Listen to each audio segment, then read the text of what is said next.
France Culture. Le cours de l'histoire. Xavier Mauduit. Napoléon diplomate. Pour cela, prenez un moule à Charlotte que vous allez beurrer, vous préchauffez le four. Cette histoire s'écrit avec quelques fruits confits. Et puis quelque chose, un tantinet rassis, du pain, une viennoiserie. Et comme il se doit, n'oubliez pas la crème, anglaise évidemment. Et vous obtenez un gâteau, un diplomate, cousin de l'ambassadeur, succulent entremets, dont l'histoire est associée au congrès de Vienne et à Talleyrand. Paix, gloire et beauté, les diplomates à la botte de Napoléon. Le loup et l'agneau. La raison du plus fort est toujours la meilleure. Nous l'allons montrer tout à l'heure. Vous devriez savoir qu'on ne gagne rien à lutter contre ma puissance. Faut-il voir un Napoléon, l'ogre corse? C'est un homme à facettes, et aucune de ces facettes ne ressemble à la précédente. Si vous le voulez bien, nous partirons de là. Pour aller où? Où que nous allions, je crois que nous cheminerons ensemble. Auriez-vous besoin de mon bras? Oui, comme vous avez besoin de ma tête. Si j'ose dire. Fouché, Talleyrand, dans le film Le Souper. Jean Tullard, bonjour. Bonjour. Membre de l'Institut, l'Académie des sciences morales et politiques, professeur émérite à Sorbonne Université. Avec vous et avec Aurélien Lignereux, bonjour. Bonjour. Nous allons parler de Napoléon diplomate. Aurélien Lignereux, professeur des universités à Sciences Po Grenoble. Et Charles-Éloi Vial, bonjour. Bonjour. Conservateur au département des manuscrits de la Bibliothèque nationale de France. Talleyrand, personnage incontournable de notre histoire, ne cache-t-il pas la réalité diplomatique du Premier Empire? On parle de Talleyrand, c'est bien Talleyrand, mais il y a du monde, Jean Tullard, autour de Napoléon pour réfléchir à la diplomatie. Non, la diplomatie, telle qu'on la conçoit, c'est Talleyrand. C'est lui qui l'a définie. Sa diplomatie est très simple. Il y a 4 puissances en Europe. Il y a l'Angleterre qui est anglicane, il y a la Russie qui est orthodoxe, il y a la Prusse qui est protestante, et il y a l'Autriche qui est catholique. On doit donc s'entendre avec l'Autriche qui est catholique. Et la France doit rester dans les limites de sa frontière naturelle, de ses frontières naturelles, ce que déjà Richelieu avait défini, dont on reprend. Bref. La diplomatie est très simple, on s'entend avec l'Autriche pour contenir la Russie du côté de l'Orient et l'Angleterre du côté des colonies, etc. Donc c'est très simple. Et Talleyrand n'a jamais varié. Lorsqu'on dit que Talleyrand, c'est une sorte de girouette, pas du tout. D'emblée, il a défini ça. Pourquoi? Cette politique, il a hérité de Bernis, du cardinal de Bernis et de Choiseul. C'est l'idée de l'alliance avec l'Autriche. Et à un moment donné, on croit que ça va se faire lorsqu'il y a le mariage autrichien. Donc, la diplomatie, c'est Talleyrand. Mais il est évident que Napoléon ne suit pas automatiquement la diplomatie de Talleyrand. Et donc nous avons une autre diplomatie qui est celle de Napoléon dans le mémorial de Sainte-Hélène. Dans le mémorial de Sainte-Hélène, Napoléon définit une autre diplomatie qui est l'Europe, qui va se former, des puissances nationales. Bref, il explique qu'il a voulu faire une Europe des nations. C'est formidable. Le problème, c'est que le mémorial de Sainte-Hélène, on ne sait pas très bien ce qu'est de Napoléon, ce qu'est de Lascaz, ce que Lascaz a rajouté après coup pour faire plaisir aux mouvements nationaux, libéraux qui montaient. Bref, la diplomatie de Napoléon, j'en doute un peu. La diplomatie de Talleyrand, là, j'en suis convaincu. Et il va y arriver, effectivement, au congrès de Vienne. Donc, Talleyrand, girouette, non, pas du tout. Oui, et puis Jean Tullard, tout de suite, vous évoquez le passé de notre histoire, parce qu'elle est très importante, cette histoire-là, mais en regardant avec la diplomatie de l'Ancien Régime. C'est toute la question de l'héritage, c'est quelque chose qui revient sans cesse. Aurélien Lignereux, est-ce qu'on peut dire que Napoléon est l'héritier de la diplomatie d'Ancien Régime ?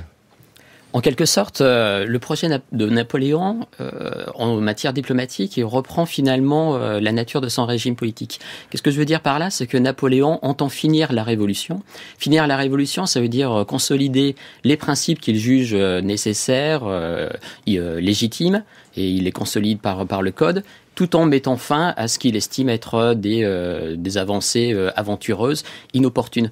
Et on retrouve cela dans la diplomatie, et le vocabulaire en offre un raccourci saisissant, puisque dans le même temps, le mot diplomate, diplomatie entre dans les dictionnaires, dans un sens nouveau qui peut surprendre. C'est une science. C'est une science des rapports entre États, de puissance à puissance. Et donc, le diplomate, c'est celui qui connaît la diplomatie, c'est un expert.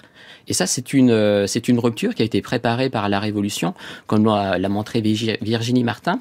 Et tout en consacrant le nouveau, le régime de Napoléon réintroduit, c'est en Floréal en 8, donc en avril 1800, le terme d'ambassadeur qui avait disparu pendant la Révolution. Donc il y a une reconstitution finalement des titres pour trouver un langage commun, pour pouvoir parler aux homologues européens sur une langue commune et ainsi essayer de retrouver les voies vers la paix. Oui, avec des gens qui sont des enfants des Lumières. Nous parlons de Talleyrand, nous parlons de Napoléon. Ce sont des gens du XVIIIe siècle. Charles-Éloi Vial, cette histoire-là ne peut se comprendre que sur le temps long. Mais la diplomatie nécessite une longue durée. Cet héritage, on l'entend bien. Et tous ces gens-là arrivent avec une conception du monde qui est confronté aux réalités des mouvements politiques. Et il faut s'adapter. Alors, il faut s'adapter, mais alors je voudrais rebondir sur ce qu'Aurélien disait. Il y a quand même une part d'héritage qui est très long. Enfin, que ce soit Talleyrand ou Napoléon, ils ont beaucoup lu, ils ont beaucoup médité, ils connaissent les traités des temps passés. Et chez Napoléon, il y a quand même une certaine influence, peut-être, je pensais à ce que Lucien Belli disait hier au sujet de Louis XIV, une tendance à vouloir peut-être imiter Louis XIV avec, par exemple, nommer des militaires à des postes d'ambassadeurs. Ça, c'est quelque chose que Napoléon fait beaucoup. Peut-être même une inspiration de Louis XV, mener sa propre diplomatie, alors que, justement, Talleyrand considère que la diplomatie c'est un métier, que le souverain ne doit s'en mêler le moins possible, que ça doit être réservé à des professionnels. Napoléon a ce côté presque très ancien régime de vouloir se mêler de tout, de centraliser les affaires. Donc il y a une part de modernité bien sûr dans les idées, dans la vision géopolitique, mais il y a aussi beaucoup d'anciennes habitudes qui finissent par réapparaître. C'est quand même assez fascinant de se dire que Talleyrand s'échine à former un entourage de diplomates professionnels, d'individus qui sont rompus aux négociations, qui connaissent bien les règles, et lui, il nomme ou sa famille, ou des généraux qui ne connaissent pas l'étiquette, qui sont extrêmement mal élevés, et que l'on voit arriver au début du consulat dans les différentes cours européennes, et ça fait quand même désordre. Donc il y a un contraste là qui est assez intéressant, et j'ai l'impression que le but de Talleyrand, ça va essayer de dompter Napoléon, de dompter Bonaparte, puis de dompter Napoléon, de le faire rentrer dans le rang, de lui faire accepter des usages de la diplomatie, qui sont des usages de cour, de bonne manière. On est entre gens bien élevés, on essaie de trouver des compromis, alors que Napoléon, c'est tout sauf l'homme du compromis. C'est plutôt l'homme qui tape du poing sur la table. On le voit dès qu'il se mêle de diplomatie, dès la campagne d'Italie en 1796-1797, c'est plutôt du genre à pousser des gueulantes absolument terribles, à casser la vaisselle, et c'est ça plutôt sa conception de la diplomatie. Et ça s'oppose à Talleyrand qui est plutôt quelqu'un de feutré. Cette émission du cours de l'histoire s'intitule Paix, gloire et beauté, B-O-2-T et S, bien sûr, parce que cet aspect militaire-là est important. Jean Tullard, Napoléon, c'est un militaire avant tout, ce n'est pas un diplomate. C'est un militaire, et les diplomates ont avant tout une mission militaire. Ce sont des espions.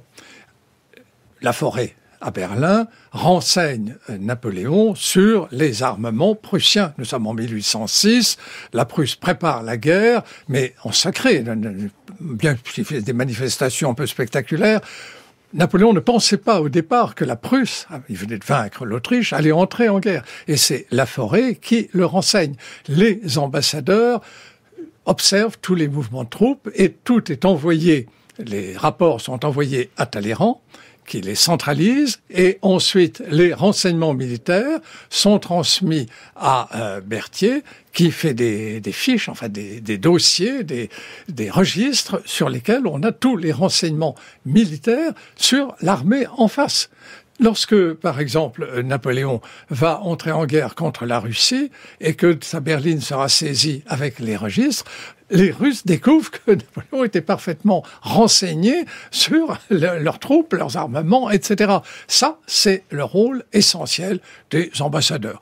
Les cérémonies, les fêtes, tout ça, bon, ça fait partie, le côté mondain, ça fait partie, mais en général, c'est très difficile pour ces ambassadeurs parce qu'ils sont marqués par la Révolution. Et les malheureux qui se retrouvent à Saint-Pétersbourg, je ne donnerai pas leur nom, mais qui sont envoyés à Saint-Pétersbourg alors qu'il y a le sang du duc d'Enghien qui a coulé, bon, qu'est-ce que vous voulez qu'ils fassent? Ce sont essentiellement des espions militaires. Ouais. Et d'ailleurs, j'irais même plus loin, on le voit en 1813, même dans les pays complètement alliés de la Confédération du Rhin, qui sont vraiment soumis à l'Empire, on voit que les ambassadeurs nommés par Napoléon sont là pour organiser le ravitaillement des troupes françaises qui vont circuler, organiser les hôpitaux de campagne. Ils sont complètement passés quasiment du côté de l'administration militaire. Donc ça va tout à fait dans le sens que vous disiez. Aurélien Lignereux, c'est dingue, cette histoire-là de mélanger autant l'armée et la diplomatie. On ne l'entend pas comme ça dans notre conception de la diplomatie, où nous opposons souvent la diplomatie et la guerre. Non, les deux vont de pair. Oui, mais finalement, c'est pas si étonnant. La France a connu, à l'arrivée de Napoléon, 8 des 10 ans de guerre. Napoléon lui-même a initié un continuum entre la guerre et la paix, de Mentenotte à Campo-Formio. Il est à Austerlitz et c'est lui qui fait le traité de Presbourg. Et c'est vrai pour les autres traités, de Wagram au traité de Vienne. Et puis, il y a aussi un âge qui a été préparé par le XVIIIe siècle, qui consacre en fait le charisme des hommes à cheval. Il y a une dimension en fait, l'idée de puissance et de prestige, elle est associée aux militaires. Et donc ce qu'on voit Napoléon dans les ambassades, dans les légations, dans les résidences, ce sont des ambassadeurs galonnés en rupture avec la Révolution qui auraient envoyé des missionnaires bottés. Il s'agit ici de montrer que la puissance qui négocie est aussi celle qui a la force des armes et qui pourra s'en ressaisir. Regardez à Lisbonne, c'est Lannes, qui est d'abord général sous le consulat, auquel succède un autre général, Junot. Alors, il s'agit un petit peu d'intimider l'allié préféré des Britanniques. Et néanmoins, on note que ces militaires s'acclimatent. Lannes a très mal commencé, et puis il apprend. Et surtout, en fait, le métier d'ambassadeur, c'est aussi l'œuvre de la femme de l'ambassadeur. L'ambassadrice joue un grand rôle dans une tâche qui est toute de réception. Et l'épouse de Lannes, sa seconde femme, Louise de Guéheneux, c'est de la vieille noblesse bretonne. Ses bals sont très courus à Lisbonne. Et c'est ainsi que Lannes apprend le métier. Le prince héritier du Portugal est le parrain de son fils. Et donc, ils apprennent sur le tas les usages qui permettent de se faire entendre et de faire avancer les dossiers. Jean Tullard, on n'imagine pas combien la société est à reconstruire à ce moment-là, et on évoque cette ancienne noblesse qui est de nouveau présente. Et dans la diplomatie, ça c'est un classique de dire on retrouve plein de particules, même si la particule ne fait pas la noblesse dans la diplomatie. Mais il y a de ça, Napoléon s'appuie sur toutes les personnes qui peuvent lui être utiles. Et c'est peut-être ça aussi, en partie, sa réussite, c'est de savoir identifier les bonnes personnes. Oui, ses collaborateurs sont toujours excellents. Et non seulement il y a les ambassadeurs, mais il y a aussi le ministère. Il y a quelqu'un qui joue un rôle important, c'est Hauterive. Hauterive, qui est un ancien oratorien, qui va jouer le rôle de chef d'orchestre, en quelque sorte, de cette diplomatie. Et c'est un homme si remarquable comme diplomate. Songez qu'il a réussi en 1808 à réconcilier Talleyrand et Fouché lorsque Napoléon s'engage imprudemment en Espagne, que donc on ne sait pas comment ça va tourner et que on se dit oh là là, qu'est-ce qui va se passer après? Eh bien, c'est Hauterive qui réussit à rapprocher Talleyrand et Fouché qui sont brouillés, c'est le chat et le chien, et donc il les réconcilie lors d'une fameuse soirée à l'hôtel Matignon possède alors Talleyrand. C'est cette fameuse soirée qui est peut-être le chef-d'œuvre de la diplomatie politique intérieure, mais un chef-d'œuvre. Hauterive est quelqu'un qui est remarquable au ministère, on l'oublie, il n'a pas eu droit à une biographie, à ma connaissance, je crois pas. C'est quelqu'un qui a certainement joué auprès de Talleyrand un rôle important. Ouais, on a des gens ici qui évoluent dans l'ombre, dans le secret, parce que c'est ça aussi la diplomatie. On l'a évoqué avec cet aspect espionnage de la diplomatie. On arrive à avoir un panorama du fonctionnement de la diplomatie sous l'Empire, parce que c'est pas tout de dire qu'il y a un ministre et des diplomates. Est-ce qu'on voit comment ça fonctionne? Il y a une organisation. Napoléon, c'est un chef-d'œuvre de l'administration hiérarchisée. On a ça pour le Premier Empire, Charles-Éloi Vial? Alors, je dirais, Talleyrand sait très bien s'entourer. Il y a quasiment autour de lui, j'ai eu l'impression, des sortes de demi-Talleyrand. Des personnes qui sont redoutables, qui connaissent une bonne partie de sa pensée, et qui sont en réalité capables de résumer ses idées, d'écrire une bonne partie de son courrier. Donc, le ministère marche tout seul, dans un certain sens. C'est bien connu, Talleyrand se lève très tard, il déjeune très tard, il prend du temps à s'habiller, donc il a un côté très paresseux, très indolent, même si c'est une mise en scène et qu'il travaille beaucoup la nuit, mais il a beaucoup de chefs de bureau qui peuvent suppléer à son travail en grande partie. Et lui fait plus le chef d'orchestre et s'occupe également des relations avec l'empereur. Et plus le temps passe, plus Napoléon centralise, veut contrôler les correspondances, et plus il s'accapare de plus en plus la politique étrangère. Mais globalement, on a l'impression que Talleyrand a mis en place un ministère qui est quand même très napoléonien, puisque l'administration est certes hiérarchisée, très bien organisée, mais surtout, ça marche tout seul. Il y a même plus besoin qu'il soit là. On le voit puisqu'il suit Napoléon dans différentes campagnes. Il est en 1805 dans les chemins boueux, après Austerlitz, il est en 1807 en Pologne, mais le ministère marche quasiment tout seul, puisqu'il a des collaborateurs comme d'Hauterive qui connaissent sa pensée et qui continuent à écrire des lettres qui sont du Talleyrand quasiment 100%. Avec un personnage ici qu'on évoque, d'Hauterive, vous l'avez dit, Jean Tullard, oratorien, Talleyrand lui aussi lié à l'Église, commence à se poser des questions. Dans sa vieillesse, dans une communication à l'Académie des sciences morales, Talleyrand prétendait qu'il devait beaucoup à son éducation ecclésiastique, et en particulier à l'étude de la théologie, qui, disait-il, était la meilleure préparation aux affaires diplomatiques et la meilleure formation de l'esprit pour un négociateur. Ce n'est pas un paradoxe. On comprend sans peine que l'habitude de distinguer le fort et le faible des arguments dans des matières difficiles exerce l'intelligence et vous donne la faculté de discuter avec force. En plaidant le dossier de Dieu, l'abbé de Périgord apprit à plaider les dossiers de l'État. On vient d'entendre Pierre Gaxotte qui s'exprimait en 1950, historien de la Révolution, académicien Pierre Gaxotte, qui ici fait le lien entre la formation religieuse de Talleyrand, mais ce serait valable pour d'autres, et puis ses capacités de diplomate. Alors, qu'est-ce qu'on peut dire de cela? Ce sont des gens qui ont une très bonne formation quand même, Aurélien Lignereux, ce sont des gens qui sont formés à la bonne société aussi. Il y a ce langage international, on sait se parler à travers les pays. Oui, je dirais pas le contraire. D'Hauterive a été formé à Grenoble. Non. Et vous êtes à Sciences Po Grenoble. Oui, non. Ceci dit, en fait, ce qui change, c'est qu'il n'y a plus de dogme. Et donc, la comparaison, la métaphore avec la théologie est un petit peu risquée. Et surtout, on est en présence d'un Napoléon jupitérien, qui tonne, qui foudroie, et c'est pas la marche prudente, hein, la jésuistique qui était présentée. Le ministère, en tout cas son administration centrale, est armée pour seconder, épauler, accompagner, réparer, les emportements du maître. Et ce qui s'est fait dans la pratique, finalement, on va trouver corps au niveau des bureaux. On parlait de l'espionnage. À partir de 1810, en fait, c'est centralisé. Il y a un bureau de statistique, en fait, qui fait des tableaux d'espionnage, qui tient à jour les fiches. Il y a aussi des efforts qui sont menés pour assurer l'autoreproduction de l'administration centrale, avec un cursus, une espèce d'école diplomatique au sein du ministère, et d'Hauterive à la tête des archives du ministère, parce que c'est essentiel, la mémoire de l'État, la mémoire des traités, donne des outils, des armes, des arguments, des éléments de propagande à tous ceux qui en ont besoin de manière commode. Et c'est ça aussi l'action diplomatique, c'est beaucoup de propagande. Les ambassadeurs en poste, ils ont un rôle de représentation de l'Empire, et donc leurs hôtels particuliers ne sont jamais aussi bien illuminés que le 15 août, que le 2 décembre, ou qu'à l'occasion de fêtes exceptionnelles, en l'honneur de victoire ou de la naissance du roi de Rome.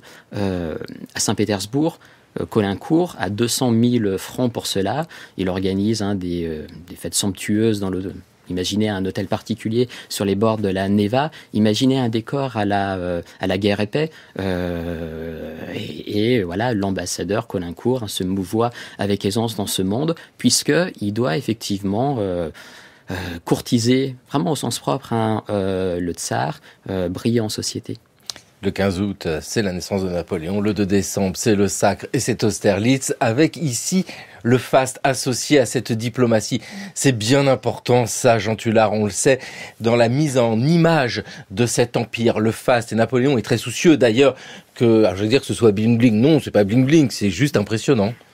Oui, c'est un homme qui lui-même est d'une très grande sobriété. Il se contente d'un chambertin coupé d'eau déjà, et puis d'une cuisse de poulet à toute vitesse en 10 minutes, un quart d'heure.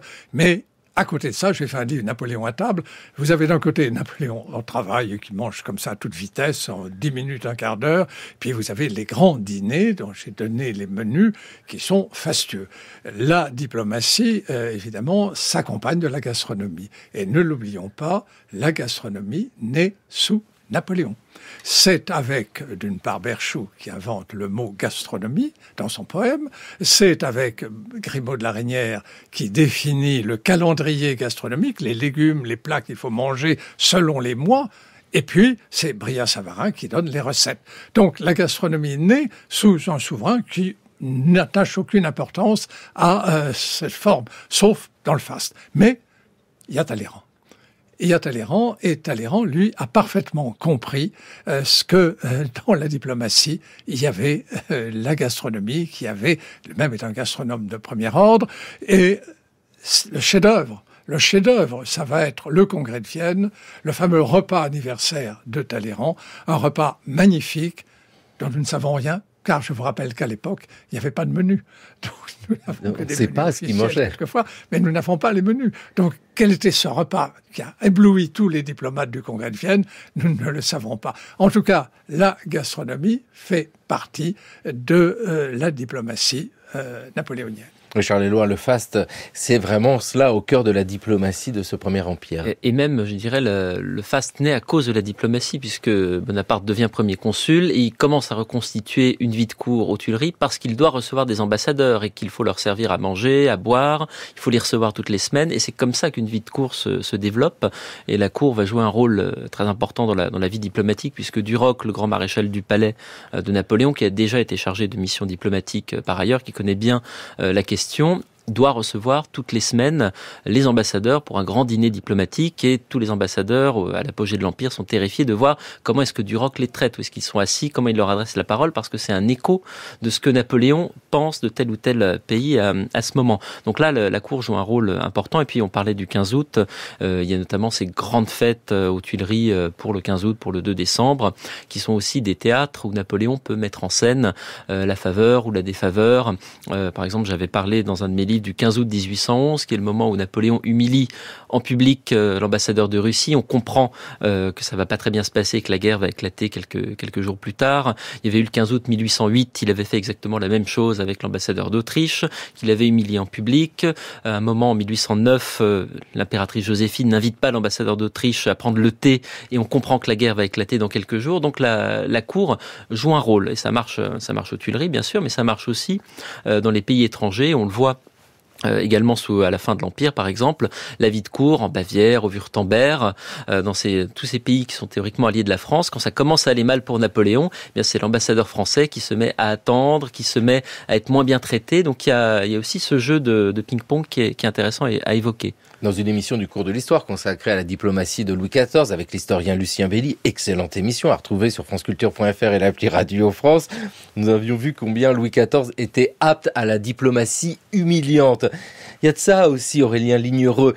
La diplomatie, ce n'est pas simplement arrondir les angles, adoucir les choses. Ça fait aussi partie du bras de fer qui se joue en Europe au même moment. Oui, effectivement. Alors le bras de fer, on le retrouve au sens propre, notamment à travers l'affrontement auquel se livrent les représentants de la France et du Royaume-Uni. Là, c'est la course au traitement, les bruits de couloir. Hein, c'est vraiment quelque chose dans tous les coins du monde. Hein, de Londres à Saint-Pétersbourg, il y a ce jeu qui est très important. D'autant plus que la France n'a plus de représentation diplomatique à Londres hein, depuis la rupture de la paix d'Amiens.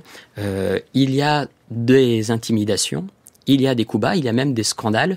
Rare, mais il y a une affaire qui défraie la chronique, c'est un enlèvement armé du représentant britannique à Hambourg, qui est alors pays neutre, dans l'automne 1804, et c'est un scandale qui, à l'époque, a presque un retentissement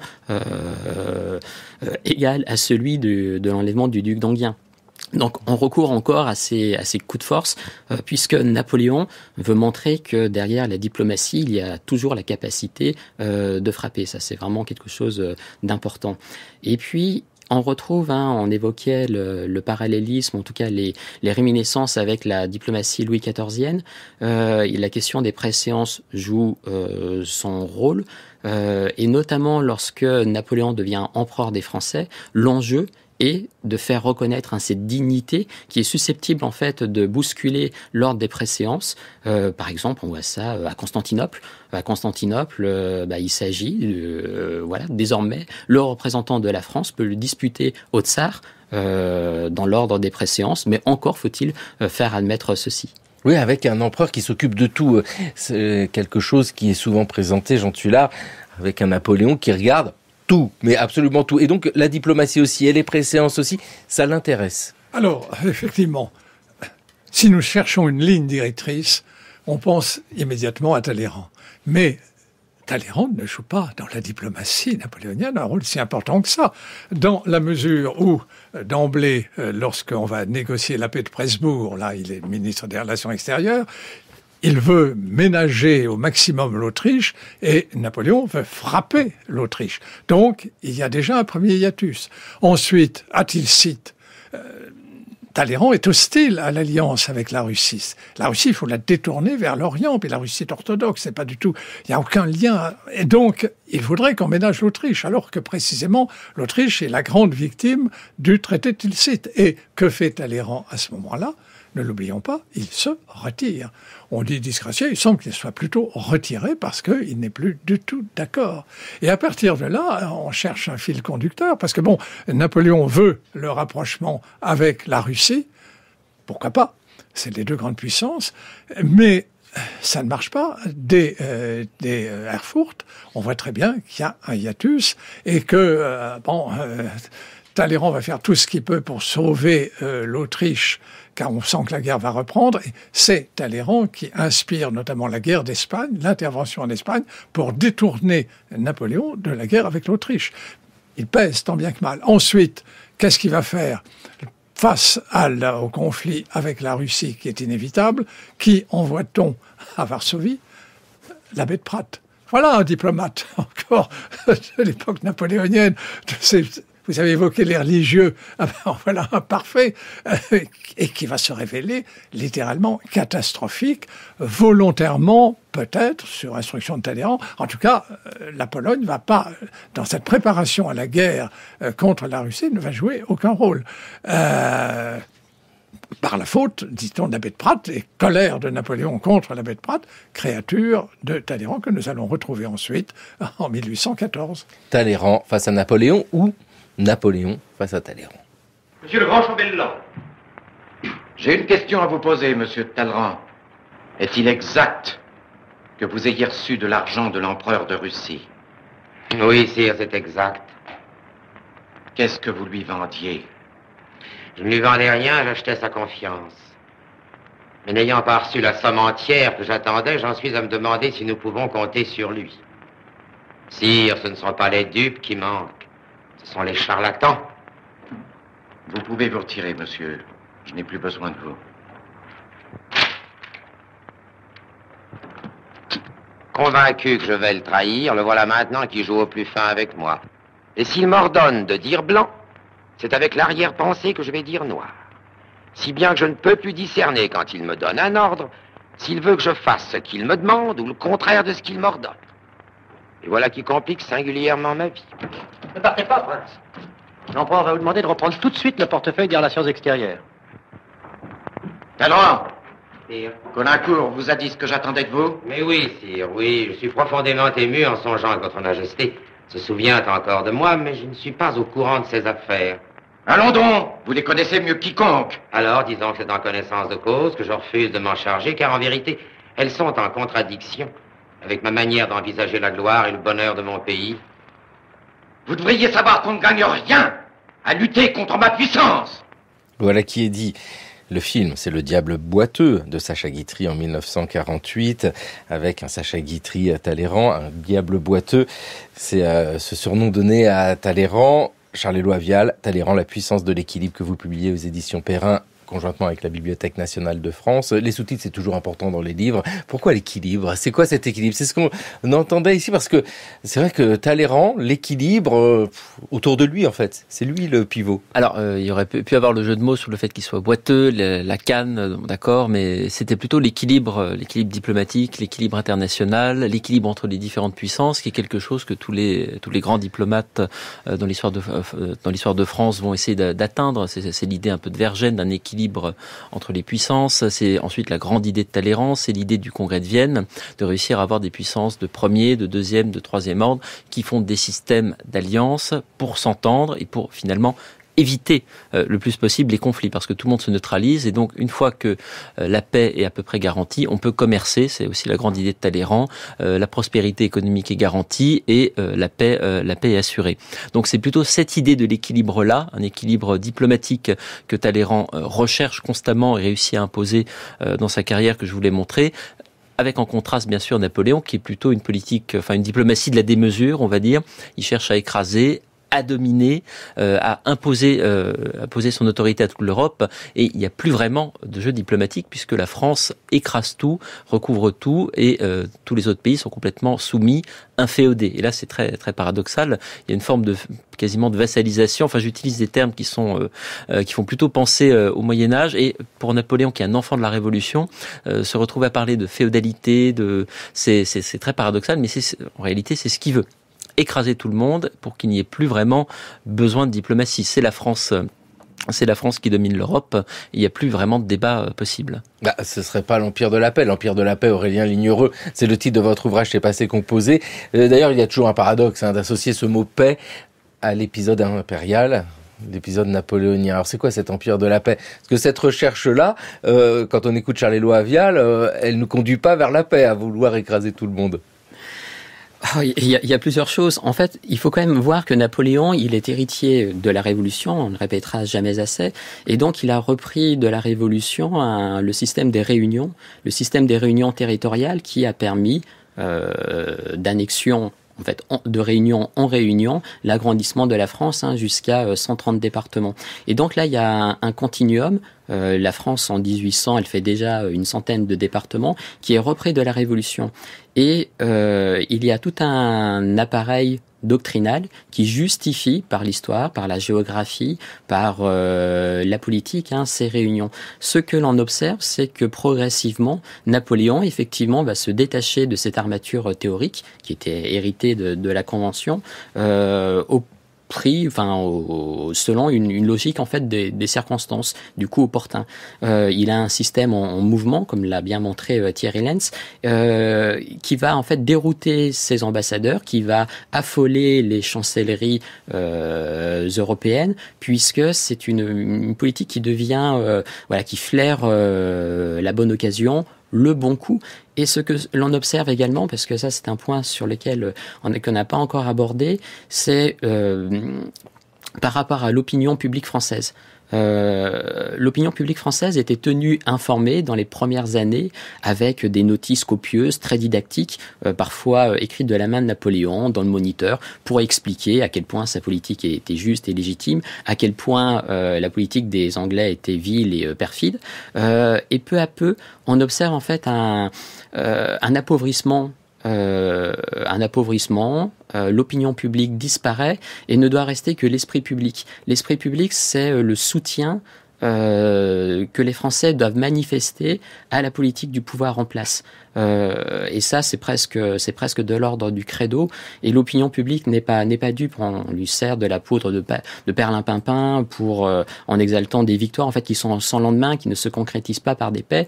Et ce qui aboutit en fait à ce décalage, à ce malaise dans l'opinion par rapport à une politique qui est ponctuée de succès, mais qui ne semble aboutir qu'à préparer la nouvelle guerre. Oui, parce que c'est cette question d'évolution aussi. Parler de cet empire napoléonien, c'est pas parler d'un élément figé du début de 1804 à 1815. Charles-Éloi Vial, il y a des évolutions, et encore je dis 1804 pour le sac, mais on pourrait regarder un petit peu en arrière et remonter au coup d'État de Brumaire.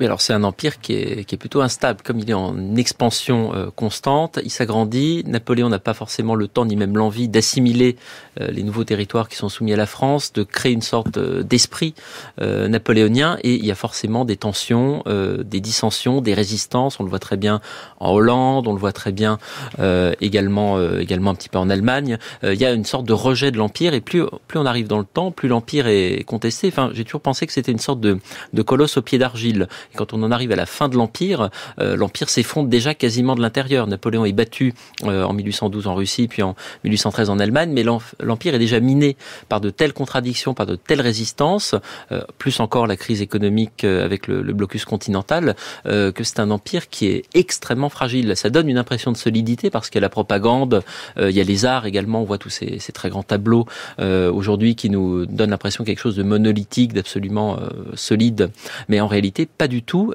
et c'est aussi du fait de la diplomatie de Napoléon, qui est une diplomatie, comme le disait Aurélien Lignereux, qui est très opportuniste. Il n'y a pas de ligne directrice, donc forcément c'est instable. Et puis avec des paradoxes, vous venez d'évoquer Charles-Éloi Vial, le blocus continental. Jean Tullard, ce blocus, faut s'arrêter dessus pour comprendre justement cette mécanique napoléonienne et ses conquêtes, qui vont en contradiction d'ailleurs avec une démarche d'équilibre diplomatique. Le blocus continental, c'est effectivement l'arme économique qu'utilise Napoléon. Impossible de débarquer en Angleterre, donc on ne peut pas la vaincre militairement. Il n'y a pas d'armée anglaise, il y en aura à Waterloo, mais enfin bon, il n'y en a pas avant vraiment. En Espagne, il y en a. Mais donc, on va la vaincre sur le plan économique. Et la grande idée, c'est qu'on va ruiner le commerce anglais, qui exportait les produits coloniaux et ces produits manufacturés sur le continent. Donc on ruine l'industrie et on ruine aussi la flotte, le commerce maritime. C'est une erreur. C'est une erreur que Napoléon n'a pas vue. C'est qu'il n'a pas pu briser l'Angleterre. D'abord parce qu'il y a eu la contrebande, une contrebande qui a pris une importance énorme, au point qu'on y trouve même les Rothschild dedans. Enfin, tout le monde s'en mêle. Mais il y a aussi une chose. C'est qu'à partir du moment où l'Angleterre ne peut plus exporter, elle ne peut plus non plus importer. Elle ne peut plus importer son blé. Or, l'Angleterre produit du blé. Ce blé, c'est celui des grands propriétaires fonciers anglais. Et qui domine à la Chambre des Pairs? Les grands propriétaires fonciers. Et donc, le blocus continental ruine certes le commerce maritime, ruine les ports, mais ça ne va pas durer longtemps parce qu'il y a la soupape de la contrebande, mais en même temps, ça enrichit la gentry, l'élite anglaise. Donc, cette arme du blocus continental, c'est véritablement retourné en définitive contre Napoléon parce que, du coup, Hegel, tenez, prenez ce grand philosophe Hegel, qui est un admirateur de Napoléon. J'ai vu passer l'âme du monde à cheval, dit-il. On ne sait pas si c'est l'âme ou l'esprit, enfin, on le traduit de façon diverse. Enfin, il est béat devant ce Napoléon qui entre dans Berlin. Et peu de temps après, il n'a plus son café. Ah, alors il n'a que ce qu'on appelle un jus patriotique. Et donc, voilà que Hegel change complètement. Et Fichte et autres. Finalement, le blocus continental a renforcé le système national en Europe. Ça commence avec l'erreur de l'Espagne. Ça, c'est une erreur. Napoléon, cette idée d'intervenir en Espagne comme ça, sans consulter la population, c'est un trait de plume, mais c'est aussi les privations, les difficultés de toutes sortes, le développement de la contrebande. Il y a une guerre, on oublie toujours qu'il y a aussi une guerre entre douaniers et contrebandiers, mais de véritables affrontements. Bref, tout ça fait que le blocus continental a été l'une des erreurs de Napoléon. Eh bien, retour sur les erreurs de Napoléon. À dire vrai, premier consul ou empereur, Napoléon est son propre ministre des Relations extérieures. Il dicte à Talleyrand les dépêches les plus importantes, et Talleyrand se borne à les signer. Ce n'est pas Talleyrand qui négocie les traités de Lunéville et d'Amiens, et c'est Joseph Bonaparte qui les signe. Il est tenu tellement à l'écart des grands événements qu'il n'apprend la paix avec l'Angleterre que par le canon des Invalides. Et il en marque le soir même son dépit à Hortense de Beauharnais. Mais pour demeurer en place, il se résigne parfaitement à ce rôle secondaire. Il y a plus grave. La preuve est établie, et sans contestation possible, qu'il a été à l'origine de deux des décisions que l'histoire reproche le plus à Napoléon. C'est lui qui suggéra à l'empereur, qui n'y songeait point, de faire arrêter le duc d'Enghien en territoire neutre et de le faire exécuter. C'est lui encore qui poussa son maître à s'engager dans les affaires d'Espagne. Fidèle à sa tactique constante, il en fut quitte pour proclamer plus tard en toute occasion qu'il s'était opposé à ces actes regrettables et pour reprocher à Napoléon d'avoir pris des résolutions que ses propres conseils lui avaient inspirées. En 1949, Léon Noël, homme politique, diplomate, qui s'exprima sur les erreurs de Napoléon, donc l'enlèvement et puis l'exécution du duc d'Enghien, et puis on pourrait rajouter l'Espagne, on pourrait rajouter la Russie. Je fais juste une parenthèse pour montrer combien les préoccupations du moment sont aussi des préoccupations historiques. En 1849, le duc d'Enghien, la Russie, l'Espagne. Aujourd'hui, les erreurs de Napoléon, et c'est très légitime, c'est la place des femmes dans le Code civil, c'est le rétablissement de l'esclavage en 1802, qui n'étaient pas des préoccupations en 1949. Enfin, voilà, l'histoire est toujours le reflet de sa société. Mais on a ici vraiment toute cette question sur la diplomatie qui est intenable, impossible pour Napoléon, blocus continental, la volonté d'affirmer sa puissance. On est à l'encontre de la diplomatie, ou alors pour le dire autrement, c'est une diplomatie qui ne correspond pas à ce que nous définissons aujourd'hui comme étant la diplomatie. Aurélien Lignereux, c'est ça aussi, cette diplomatie-là, elle est sous la coupe d'un homme très particulier qu'est Napoléon. Oui, mais au préalable, vous avez raison en fait de revenir sur les fragilités du raisonnement historique qui peut être coloré par le contexte d'une époque. Les erreurs de Napoléon, la liste serait longue, mais ça part d'un point de vue rétrospectif, d'une histoire téléologique qui était écrite depuis la fin.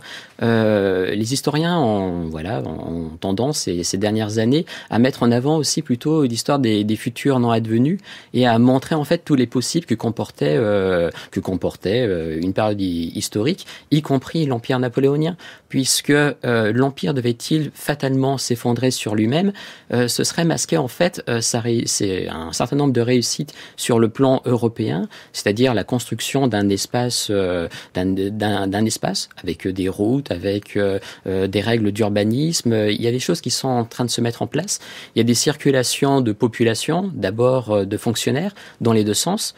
Principalement des Français qui vont s'installer comme expatriés dans les nouveaux départements, mais il y a aussi des gens qui sont nés à l'étranger, qui font carrière en France, qui deviennent préfets à Nantes, qui deviennent préfets à Périgueux ou préfets à Bourg-en-Bresse, et il faut pas effacer, c'est possible, puisque il y a des facteurs de fragilité. Ça, c'est certain. Le mur est lézardé, oui, mais il y a aussi le poids de l'accident, de la conjoncture, du désastre hors proportion de 1812, qui rebat les cartes.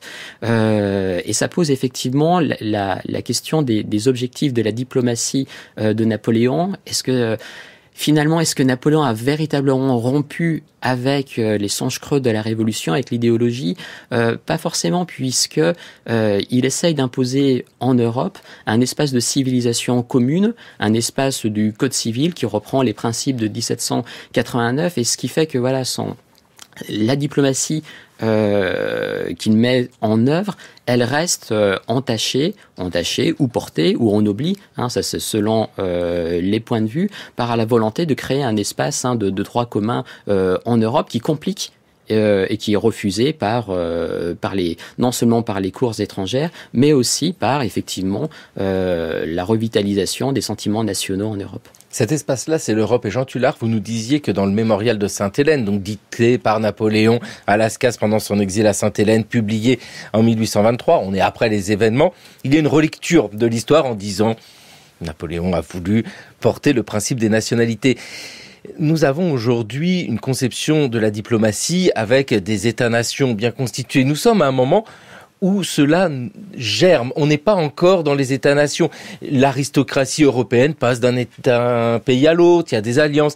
C'est pas exactement la même conception que nous avons aujourd'hui. Vous avez raison, nous avons oublié deux problèmes. La langue.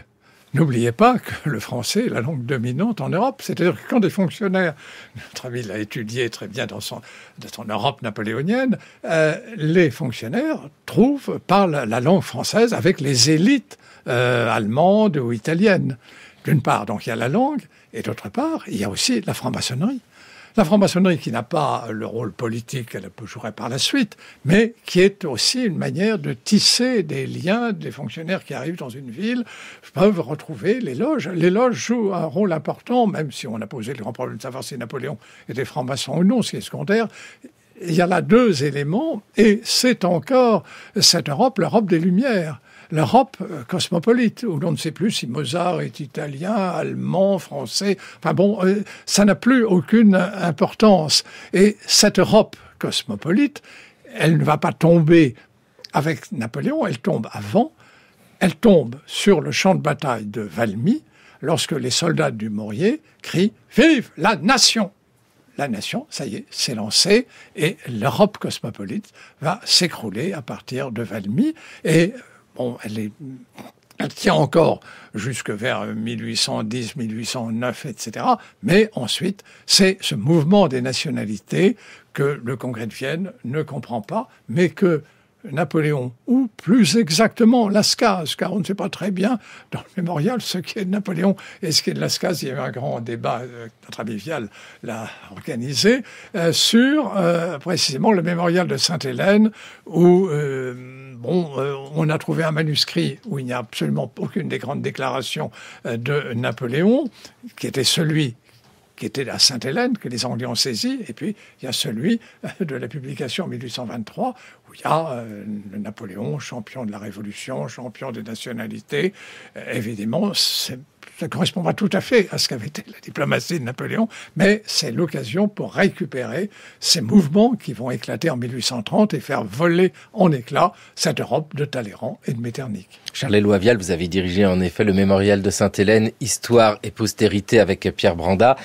Et vous êtes l'auteur de Talleyrand, la puissance de l'équilibre. Talleyrand, justement, ça fait partie de ces personnages d'un ancien monde, mais qui savent s'adapter au changement du monde. Mais quand même, Talleyrand, c'est la très très très haute aristocratie, avec des liens internationaux. Quand il se retrouve à Vienne au Congrès, quand tous ces gens-là se croisent en 1815, c'est la chute de l'Empire.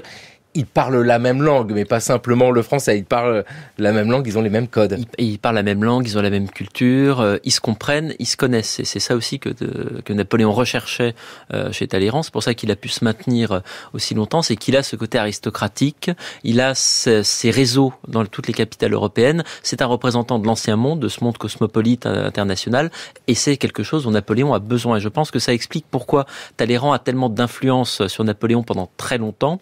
Bonaparte, premier consul, puis même Napoléon, empereur durant les premiers temps, a besoin de Talleyrand, et Talleyrand a énormément d'empire sur Napoléon, a énormément d'influence sur lui, et ça on l'a peut-être pas assez souligné non plus, à quel point il y a une entente entre les deux, au début du moins, et Talleyrand arrive bien à influencer Napoléon, à lui faire comprendre certains usages, à lui souffler certaines idées qu'ensuite Bonaparte s'approprie. Donc il y a une certaine entente entre les deux, il y a une rupture ensuite, c'est presque un amour déçu finalement entre eux, mais au début ils s'entendent extrêmement bien. Il y a des lettres de Talleyrand qui sont fascinantes, qui se terminent par « Je vous aime ». Ah oui. Oui. Ah oui, mais c'est ça, c'est cette tension que nous évoquons sans cesse dans l'Empire napoléonien qui correspond à des hommes de leur temps Et justement, je dis hommes de leur temps, Aurélien Lignereux, vous nous avez dit que le rôle des femmes, des ambassadeurs, des ambassadrices peut être important. C'est une histoire où les femmes semblent invisibilisées. C'est vraiment étonnant quand on regarde ce monde de la diplomatie, on croise très peu de femmes. Vous en avez trouvé, vous ? Alors, les femmes vont jouer un rôle en fait de l'ombre, en fait, par la diplomatie des salons, le commerce de l'esprit qui joue son rôle. Et ça, c'est à Saint-Pétersbourg, comme à Madrid, comme à Naples, c'est des points importants. Il ne faut pas oublier les figures de souveraines. Qui à ce titre peuvent essayer de peser, que ce soit à Naples, que ce soit Louise à Berlin. Donc elles peuvent, selon un petit peu ces registres traditionnels, essayer de jouer un rôle. Il y a des affaires d'espionnage, des renseignements qui passent par ces voies. Et puis, dans la construction d'une honorabilité de la carrière de l'ambassadeur, le rapport aux femmes a son importance. Il y a des carrières qui peuvent être un peu ternies, perturbées, entravées, puisque Napoléon, dans sa volonté de bon élève, de reprendre un certain nombre de codes, ne supporte mal les incartades de certains de ses représentants. Pensons à Édouard Bignon, qui est extrêmement talentueux, mais qui a une série de frasques amoureuses un peu partout, à Varsovie, à Karlsruhe, etc. Dans la carrière est entravée pour cela. Oui, dans la narration de cette histoire, c'est vrai que les femmes ont souvent été invisibilisées. Oui. Charles-Éloi Vial ou Jean Tullard. Talleyrand lui-même, et vivant avec Madame Grand, Napoléon lui impose d'épouser Madame Grand, à la grande fureur de Talleyrand. Donc, vous voyez comment le rôle des femmes, c'est le rôle d'épouse, mais effectivement, Montholon va aussi avoir des ennuis par rapport à la suite de son mariage, que Napoléon ne voulait pas. Napoléon pèse sur les alliances, mais effectivement, on cherche en vain des femmes. Alors on dira, oui, alors là on va faire un coup de violon.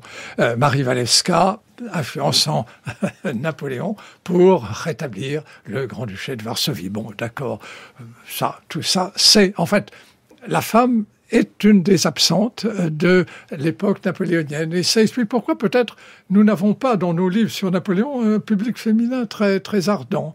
Nous avons plutôt des militaires à la retraite. Charles-Éloi Vial, vous êtes lu par des militaires à la retraite, sans doute, mais pas seulement.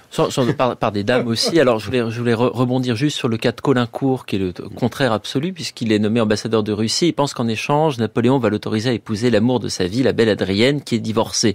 Et Napoléon ne l'autorise pas, et il reçoit constamment des lettres lui disant mais prenez une maîtresse à Saint-Pétersbourg, faites comme tout le monde en gros, trouvez-vous une maîtresse, faites des frasques, ça fait sans doute bien aussi dans la société de cour peut-être que de montrer une certaine vitalité de l'ambassadeur. Donc il y a ce paradoxe aussi, certains doivent rentrer dans le rang et d'autres au contraire doivent se faire remarquer. Mais quand même pour les femmes, Napoléon confie quand même certaines missions à Marie-Louise. Par exemple, quand elle est régente de l'Empire, elle a des entretiens diplomatiques, donc elle dit grosso modo ce que son mari lui a dit de dire, mais c'est quand même menacer l'Autriche, son pays natal, d'une guerre contre la France, donc elle le fait, donc elle a quand même un rôle diplomatique, et on constate quand même certaines dames du palais de Marie-Louise, par exemple, qui vont avoir des rôles de messagères, qui vont transmettre quelques informations, donc Napoléon peut-être se méfie d'elle, mais il arrive quand même à utiliser certaines d'entre elles, et on voit une influence, et on voit peut-être qu'elles prennent aussi de l'importance au fil du temps, puisque Napoléon essaie peut-être de multiplier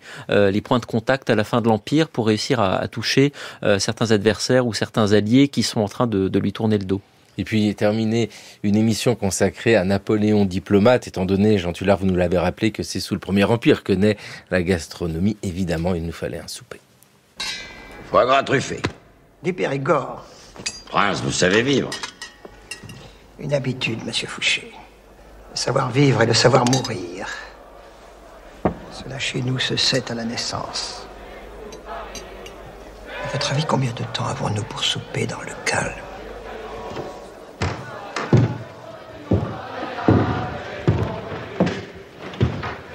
Pas le cul de nous faire tomber par le cul, mais le coup a manqué, elle a le nez tripé. Dansons la carmagnole, vive le son, Dansons la carmagnole, vive le son. Alors Fouché, combien de temps? Très peu de temps. Pas plus? Guère plus. Je ne contrôle plus que mes agents qui risquent d'être débordés à tout instant. Nous devons redouter l'émeute. J'en ai l'expérience. Croyez-moi, ils feront pas le détail. Disons 2 heures. 2 heures pour trouver un régime à la France. Il reste que cette fois, ce ne sont pas les Alliés qui sont sous vos fenêtres, mais le peuple parisien. Qui nous déteste. Qui vous déteste.